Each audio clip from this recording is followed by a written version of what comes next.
नमस्कार मित्रांनो, स्वागत आहे तुमचं आपलं मराठी नेट कॅफे या चॅनलमध्ये. तर मित्रांनो, आपण या व्हिडिओमध्ये आज पाहणार आहे की मतदान कार्ड हे कसं काढायचं, नवीन मतदान कार्ड कसं काढायचं या संदर्भात हा व्हिडिओ आहे.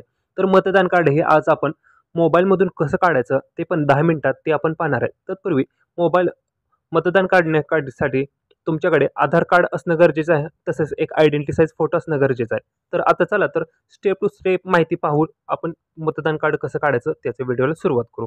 तर सर्वप्रथम आपल्याला प्ले स्टोअरवरती यायचं आहे आणि हे वोटर हेल्पलाईन आय डी नावाचे ॲप्लिकेशन हे इन्स्टॉल करून घ्यायचं आहे. हे ॲप्लिकेशन इन्स्टॉल केल्यानंतर आपल्याला असा काही इंटरफेस ओपन होईल. या ठिकाणी मतदान कार्ड ओपन काढण्यासाठी या ॲप्लिकेशनवर यायचं. ह्या ॲप्लिकेशनमध्ये तुम्हाला पहिल्यांदा रजिस्ट्रेशन करायचं आहे. या ठिकाणी खाली पाहू शकता रजिस्ट्रेशन नावाचं एक बटन आहे, त्याच्यावर आपल्याला क्लिक करून घ्यायचं आहे. तसंच आपल्याला या ठिकाणी मोबाईल नंबर टाकून OTP सेंड करायचा आहे. या ठिकाणी मोबाईल नंबर टाकलेला आहे, तर आता सेंड OTP या बटनावर आपल्याला क्लिक करून OTP हा सेंड करून टाकायचा आहे. तर OTP सेंड झाला आहे मोबाईल नंबरवरती. तर तत्पूर्वी या ठिकाणी आपल्याला पहिले नाव टाकायचं आहे. आधार कार्डवर ज्या पद्धतीने नाव आहे आपल्याला त्या पद्धतीने या ठिकाणी दुसऱ्या कॉलममध्ये आपलं पहिले नाव टाका. त्याच्यानंतर तिसऱ्या कॉलममध्ये आपलं लास्ट नाव म्हणजे आडनाव टाका. चौथ्या कॉलममध्ये पासवर्ड टाकून घ्यायचा आहे, एखादा रँडम पासवर्ड. त्याच्यानंतर आलेला मोबाईलला OTP आला आहे, तो आपल्याला खालचा OTP ऑप्शनमध्ये टाकायचा आहे, लास्टच्या ऑप्शनमध्ये. हे सर्व डिटेल्स टाकतो आणि तुम्हाला पुढे सबमिट करून दाखवतो. सर्व डिटेल्स टाकून घेतले आहेत. त्याच्यानंतर सबमिट या ऑप्शनवर आपल्याला क्लिक करून घ्यायचं आहे. तर या ठिकाणी पाहू शकता युजर क्रिएटेड सक्सेसफुली, म्हणजे या ठिकाणी आपलं रजिस्ट्रेशन हे सक्सेसफुल झालेलं आहे. तर त्याच्यानंतर आपल्याला या ठिकाणी लॉग इन करून घ्यायचं आहे. या ठिकाणी वरती आपल्याला मोबाईल नंबर टाकायचा आहे, पासवर्ड टाकायचा आहे आणि सेंड OTP या ऑप्शनवर आपल्याला क्लिक करून घ्यायचं आहे. तर सेंड OTP केल्यानंतर मोबाईलवर एक OTP येईल, तो OTP फिल करायचा आहे. त्याच्यानंतर आपण या पोर्टलमध्ये लॉग इन होऊ. तर ही सर्व डिटेल्स करून तुम्हाला पुढचे ऑप्शन दाखवतो. मतदान कार्ड या पोर्टलवरती आपण लॉग इन झालेलो आहोत. ते या ठिकाणी असा ऑप्शन येईल. या ठिकाणी पहिला ऑप्शन पाहू शकता वोटर रजिस्ट्रेशन. या वोटर रजिस्ट्रेशन या बटनावर आपल्याला क्लिक करून घ्यायचं आहे. त्याच्यानंतर पाहू शकता फॉर्म 6 न्यू वोटर रजिस्ट्रेशन या बटनावर आपल्याला क्लिक करून घ्यायचं आहे. त्यानंतर पाहू शकता या ठिकाणी आपलं नाव येईल हॅलो. त्याच्यानंतर खाली ऑप्शन स्क्रोल करून घ्यायचा आहे, लेट्स स्टार्ट या बटनावर क्लिक करून घ्यायचं आहे लास्टच्या. त्याच्यानंतर या ठिकाणी क्लिक करून घ्यायचं आहे. या ठिकाणी आपल्याला विचारेल तुमचं ऑलरेडी मतदान कार्ड आहे का, तुम्ही न्यू पहिल्यांदा काढत आहात. तर या ठिकाणी फर्स्ट टाईम यस या बटनावर आपल्याला क्लिक करून नेक्स्ट बटनावर क्लिक करून घ्यायचं आहे. त्यानंतर या ठिकाणी आपल्याला आपले थोडेफार डिटेल्स टाकायचे आहेत. तुम्ही कुठून बिलॉंग करता ते आपण या ठिकाणी आपलं राज्य सिलेक्ट करू. त्याच्यानंतर 2 नंबर ऑप्शन आपण या ठिकाणी दुसरा जिल्हा निवडून घ्यायचा आहे. त्याच्यानंतर असेंब्ली कॉन्स्टिट्यूशन यामध्ये आपला मतदारसंघ कोणता तो या ठिकाणी सिलेक्ट करून घ्यायचा आहे. त्याच्यानंतर या ठिकाणी आपली जन्मतारीख टाकून घ्यायची आहे. या पद्धतीने आपण जन्मतारीख सिलेक्ट करून घ्यायची आहे. जी तुमची जन्मतारीख आहे ती या पद्धतीने तुम्ही तुमची जन्मतारीख सिलेक्ट करून घेऊ शकता. तसेच याच्यामध्ये आपल्याला जन्मतारखेचा पुरावा द्यायचा आहे. तर आधार कार्ड आपल्याला या ठिकाणी द्यायचं आहे, एकच आधार कार्ड. आपला ID प्रूफ म्हणून पण आणि जन्मतारखेचा प्रूफ म्हणून पण आपल्याला दोन्ही ठिकाणी आधार कार्ड द्यायचा आहे ऑप्शन. तर या ठिकाणी हे लिस्ट सिलेक्ट करू, त्याच्यामध्ये आधार कार्ड सिलेक्ट करू. त्याच्यानंतर या ठिकाणी अपलोड या ऑप्शनवर आपल्याला क्लिक करून गॅलरीमध्ये आपल्याला ओपन करायचा आहे फोटो आधार कार्डचा. तर तत्पूर्वी तुमच्याकडे आधार कार्ड स्कॅन केलेला फोटो असला पाहिजे मोबाईलमध्ये. तर या ठिकाणी आपण आधार कार्ड सिलेक्ट करू. या ठिकाणी आपलं आधार कार्ड दिसेल. तर याच्यानंतर यावरती बरोबर चिन्ह आहे, त्या बरोबर चिन्हावर क्लिक करून घ्यायचं आहे. तर या ठिकाणी पाहू शकता आधार कार्ड आपलं डाउनलोड याच्यामध्ये अपलोड झालेलं आहे. त्याच्यानंतर नेक्स्ट बटनावर आपल्याला क्लिक करून घ्यायचं आहे. तर त्याच्यानंतर आपल्याला या ठिकाणी आपला फोटो अपलोड करायचा आहे. याच पद्धतीने अपलोड फोटो या अपलोड पिक्चर या बटनावर क्लिक करून घ्यायचं आहे. गॅलरी सिलेक्ट करायची आहे. त्याच्यानंतर फोटो सिलेक्ट करून घ्यायचा आहे. फोटो आपल्याला या पद्धतीने दिसेल. त्याच्यानंतर बरोबर चिन्हावर बटनावर क्लिक करून घ्यायचं आहे.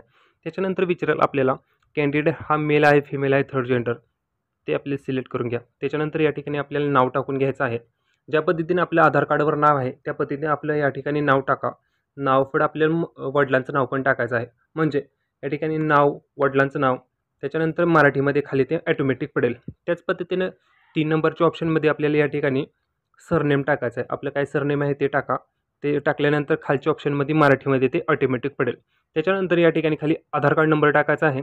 त्याच्यानंतर त्याच्या खाली आपल्याला मोबाईल नंबर टाकून घ्यायचा आहे. ते दोन्ही टाकल्यानंतर आपल्याला नेक्स्ट या ऑप्शनवर आपल्याला क्लिक करून घ्यायचं आहे. या ठिकाणी सर्व डिटेल्स टाकून घेतो आणि तुम्हाला नेक्स्ट करून दाखवतो.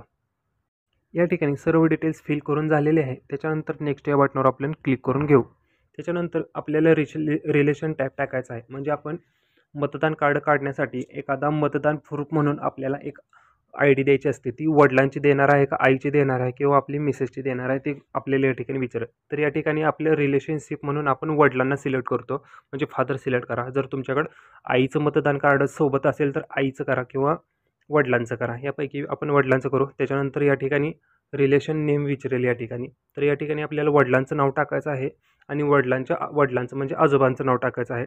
तिथं इंग्लिशमध्ये टाकल्यानंतर मराठीमध्ये खाली ऑटोमॅटिक पडेल. त्याच्यानंतर वडिलांचं लास्ट नेम टाकायचं आहे सेकंड लास्ट ऑप्शनमध्ये. त्यानंतर आडनाव टाकल्यानंतर खाली मराठीमध्ये ते ऑटोमॅटिक पडेल. या पद्धतीने या ठिकाणी माहिती टाकून घेतो आणि तुम्हाला पुढची प्रोसेस लगेच दाखवतो. तर या ठिकाणी पाहू शकता रिलेशन डिटेल्समध्ये आपण नाव टाकलेलं आहे. त्याच्यानंतर नेक्स्ट या बटनवर आपण क्लिक करून घ्यायचं आहे. त्याच्यानंतर या ठिकाणी आपल्याला ॲड्रेस टाकायचा आहे. ज्या पद्धतीने तुमच्या आधार कार्डवर जो ॲड्रेस आहे तोच ॲड्रेस आपल्याला खालच्या या पद्धतीने या ठिकाणी टाकून घ्यायचा आहे. या ठिकाणी पहिल्यांदा आपल्याला विचारेल तुमचा ॲड्रेस. याच्यामध्ये तुमच्या गावाचं नाव टाका किंवा तुमच्या नगर असेल, तुमच्या बिल्डिंगचं नाव असेल ते टाका. ते इंग्लिशमध्ये वरती टाकल्यानंतर 2 नंबरच्या ऑप्शनमध्ये ते मराठीमध्ये ऑटोमॅटिक येईल. त्याच्यानंतर 3 नंबरच्या ऑप्शनमध्ये तुमच्या या ठिकाणी एखादा लँडमार्क टाका, लोकॅलिटी टाका किंवा एखादा रोडचं नाव टाका. तिथं इंग्लिशमध्ये टाकल्यानंतर 4थ्या ऑप्शनमध्ये मराठीमध्ये येईल ते मानानं. त्याच्यानंतर खाली टाउन आणि विलेज विचारेल. त्या टाउन विलेजमध्ये तुमच्या गावाचं नाव टाका. तिथे इंग्लिशमध्ये टाकल्यानंतर मराठीमध्ये ते ऑटोमॅटिक येईल. त्याच्यानंतर पोस्टाचं नाव टाका. त्याच्यानंतर पिनकोड टाकून घ्यायचा आहे. त्याच्यानंतर तुमच्या गावचा तहसील, तालुका वगैरे विचारेल. तर त्या ठिकाणी तालुक्याचं नाव टाकून घ्या. ते मराठीमध्ये खाली ऑटोमॅटिक कन्वर्ट होईल. त्याच्यानंतर खाली आपल्याला ॲड्रेस प्रूफ विचारेल. तर या ठिकाणी ॲड्रेस प्रूफमध्ये पण आपल्याला आधार कार्डच द्यायचं आहे. त्या सेम पद्धतीने या ठिकाणी आधार कार्ड पण आपण या ठिकाणी अपलोड करून घेऊ. या पद्धतीने आधार कार्ड पण अपलोड करून घेऊ. आधार कार्ड झालं. त्याच्यानंतर या ठिकाणी रिलेशन टाईप मगाशी आपण वडिलांचं टाकलेलं तर ते या ठिकाणी सिलेक्ट करायचं आहे वडिलांचं नाव आणि या ठिकाणी आपल्याला वडिलांचं पूर्ण नाव टाकायचं आहे आणि वडिलांच्या मतदान कार्डचा नंबर या ठिकाणी टाकायचा आहे. हे डिटेल्स टाकून घ्या तुम्ही व्यवस्थित. त्याच्यानंतर नेक्स्ट बटनवर क्लिक करून घ्यायचं आहे. या ठिकाणी आपण सर्व डिटेल्स टाकून घेतले आहे. त्याच्यानंतर नेक्स्ट या बटनवर आपल्याला क्लिक करून घ्यायचं आहे. तर या ठिकाणी आपल्याला डिक्लेरेशन द्यायचं आहे. तर डिक्लेरेशन देताना या ठिकाणी आपल्याला विचारेल I am citizen of India, birth place वगैरे द्यायचं आहे. या ठिकाणी तुमचा जन्म कुठे झाला वगैरे ते या ठिकाणी सर्व मेन्शन करायचं आहे. आपला जन्म हे महाराष्ट्रात झालेलं ते स्टेट या ठिकाणी सिलेक्ट झालेला आहे. त्याच्यानंतर डिस्ट्रिक्ट या ठिकाणी सिलेक्ट करून घ्यायचे आहे जे तुमच्या ज्या जिल्ह्यात तुमचा जन्म झाला आहे त्या. त्याच्यानंतर या ठिकाणी विटा करायचा आहे. म्हणजे ज्या ठिकाणी तुमचा जन्म झाला आहे त्या गावाचं नाव या ठिकाणी टाकून घ्यायचं आहे. ज्या दिवसापासून राहतात ती डेट या ठिकाणी टाकून घ्या. खाली सिलेक्ट डेटचा ऑप्शन आहे त्याच्यावर क्लिक करून टाकून घ्यायचे आहे. त्याच्यानंतर खाली आपल्याला आपलं नाव दिसेल आणि आपलं प्लेस दिसेल. प्लेस ऑफ ॲप्लिकेशन म्हणजे कोणत्या ठिकाणावर आपण हे ॲप्लिकेशन करतो आहे ते दिसेल. म्हणजे या ठिकाणी आपण त्या गावाचं नाव टाकून घ्यायचं आहे. ज्या गावातून तुम्ही हे ॲप्लिकेशन फॉर्म भरत आहात त्या गावाचं नाव टाका. त्याच्यानंतर डन ऑप्शनवर क्लिक करा. हे सर्व झाल्यानंतर या ठिकाणी आपल्याला प्रिव्हियस डिटेल्सचा ऑप्शन येईल. या ठिकाणी मी ती सर्व डिटेल्स ओपन करून दाखवतो. हे सर्व डिटेल्स टाकून घेऊ. त्याच्यानंतर डन ऑप्शनवर क्लिक करू. तर आपण आत्तापर्यंत जेवढे पण फॉर्म भरला ती सर्व डिटेल्स या ठिकाणी दिसेल आपल्याला. तर ती एकदा सर्व डिटेल्स चेक करून घ्यायची आहे. सर्व डिटेल्स बरोबर आहे का नाही, कोणतं काय स्पेलिंग मिस्टेक वगैरे तर नाही ना. तर सर्व डिटेल्स एकदा बरोबर चेक करून घ्या. जर सर्व डिटेल्स बरोबर असेल तर कन्फर्म ऑप्शनवर आपल्याला क्लिक करून घ्यायचं आहे. जर एखादी डिटेल्स वगैरे स्पेलिंग वगैरे मिस्टेक चुकीची असेल तर या ठिकाणी वरती हे ॲप्लिकेशन क्लोज करायचं आहे आणि बॅकचं बटन दाबून ज्या ठिकाणी माहिती चुकली आहे तिथे जाऊन आपण ते करेक्शन करून घ्यायचं आहे. त्याच्यानंतर पुन्हा एकदा या पेजवर येऊन आपल्याला कन्फर्म ॲप्लिकेशन क्लिक करून घ्यायचं आहे. तत्पूर्वी एक महत्त्वाची गोष्ट सांगतो तुम्हाला. जर तुम्हाला भरतीबद्दल आवड असेल, जर एखाद्या नोकरीबद्दल आवड असेल, सरकारी नोकरी असेल, प्रायव्हेट नोकरी असेल, सरळ सेवा असेल किंवा तुम्हाला जर तुमच्या कॉलेजमध्ये जर ॲडमिशन घ्यायचं असेल वेगवेगळ्या पद्धतीने, जर वेगवेगळ्या योजनेतून, तर त्याच्यासोबतच त्यासाठीच आपण हा यूट्यूब चॅनल काढलेला आहे. तर या यूट्यूब चॅनलला तुम्ही सबस्क्राईब करून ठेवा. कारण याच्यामध्ये वेगवेगळ्या योजना, वेगवेगळ्या सरकारी योजना, तसेच भरतीचे फॉर्म कसे भरायचे वगैरे या संदर्भात हे व्हिडिओ त्याच्यावर वेळोवेळी येत असतात. तसेच आपला एक व्हॉट्सअपला ग्रुप आहे. त्या ग्रुपवर पण आपण सर्व डिटेल्स टाकत असतो या संदर्भात. तर तो ग्रुप पण जॉईन करा आणि आपल्या चॅनलला पण सबस्क्राईब करून ठेवा. त्याच्यावर तुम्हाला भरपूर फायदा होईल. चला तर मग आपण ॲप्लिकेशन पुढे कंटिन्यू करू. तर ही समजा ही सर्व डिटेल्स बरोबर आहे तर या ठिकाणी कन्फर्म ऑप्शनवर आपल्याला क्लिक करून घ्यायचं आहे. कन्फर्म ऑप्शनवर क्लिक करून घेतल्यानंतर या ठिकाणी आपले एक ॲप्लिकेशन नंबर दिसेल. तो नंबर या ठिकाणी आपल्याला आता कॉपी करून घ्यायचा आहे. तर या ठिकाणी पाहू शकता आपल्याला युअर रेफरन्स ID भेटलेला आहे. हा नंबर तुम्ही स्क्रीनशॉट काढून ठेवा किंवा एका ठिकाणी लिहून ठेवा. त्या ठिकाणी आपण हा नंबर स्क्रीनशॉट काढून ठेवतो. त्याच्यानंतर हा नंबर एका ठिकाणी नोट डाऊन पण करून ठेवू. याच पद्धतीने हा मतदान कार्डचा फॉर्म भरून घ्यायचा आहे. या ठिकाणी आपली हा मतदान कार्ड काढायची प्रोसेस या ठिकाणी संपलेली आहे. त्या ठिकाणी ओके करा. आता या ठिकाणी मी तुम्हाला दाखवतो की मतदान 15 दिवसानं तुमचं कार्ड तयार होईल. हा नंबर आल्यापासून 15 दिवसानं तुम्ही परत ॲप्लिकेशनवरती यायचं आहे आणि लॉग इन करून घ्यायचं आहे. तर या ठिकाणी पाहू शकता डाउनलोड ई-पिक या ऑप्शनवर आपल्याला क्लिक करून घ्यायचं आहे आणि या ठिकाणी विचारेल तुम्हाला तुमचा रेफरन्स नंबर काय किंवा तुमचा ई-पिक नंबर काय. जर तुम्हाला ई-पिक नंबर कसा काढायचा हे माहीत नसेल, ई-पिक नंबर म्हणजे काय, मतदान कार्ड नंबर. तत्पूर्वी तुम्हाला दाखवतो हा ई-पिक नंबर कसा काढायचा. या ठिकाणी बॅक यायचं आहे. तर या ठिकाणी आल्यानंतर या ठिकाणी आपण पहिल्यांदा पाहिलं वोटर रजिस्ट्रेशन या बटनावर आपल्याला क्लिक करून घ्यायचं आहे आणि वरती दिसतं बघा ट्रॅक युअर ॲप्लिकेशन फॉर्म वगैरे ट्रॅक ID याच्यावर आपल्याला क्लिक करून घ्यायचं आहे आणि जो आपण नंबर मागाशी स्क्रीनशॉट मारून घेतला तो नंबर या ठिकाणी वरती एंटर करायचा आहे.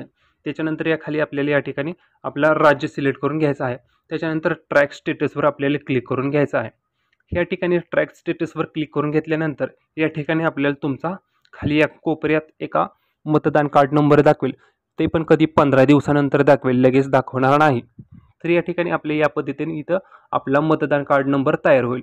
तो मतदान कार्ड नंबर या ठिकाणी कॉपी करा आणि डाउनलोड ई-पिक या ऑप्शनवर क्लिक करून या ठिकाणी येस आय हॅव ई-पिक नंबर या पहिल्या ऑप्शनवर क्लिक करून घ्यायचा आहे आणि तो मतदान कार्ड नंबर या ठिकाणी आपल्याला टाकून घ्यायचा आहे. त्याच्यानंतर आपलं राज्य सिलेक्ट करायचं आहे आणि फेच डिटेल्स या ऑप्शनवर क्लिक करून घ्यायचं आहे. याच्यावर क्लिक केल्यानंतर आपल्या मोबाईलवर एक OTP जाईल.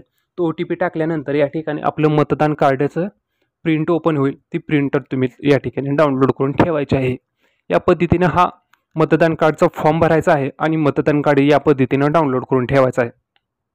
जर खरंच हा व्हिडिओ तुम्हाला आवडला असेल तर हा व्हिडिओ लाईक करा आणि आपल्या मित्रांसोबत हा शेअर करा आणि ज्या पण व्यक्तींचं 18 वर्ष पूर्ण झालेलं आहे अशा मुलींसोबत हा व्हिडिओ शेअर करा. तुमच्या नातेवाईकांमध्ये शेअर करा. प्रत्येकाला त्यांचं मतदान कार्ड काढण्याची संधी द्या. तसेच आपला WhatsApp ग्रुप जॉईन करायला विसरू नका आणि हा व्हिडिओ जास्तीत जास्त फॉरवर्ड करा. जर व्हिडिओ आवडला असेल तर मनापासून लाईक करा. जय हिंद, जय महाराष्ट्र.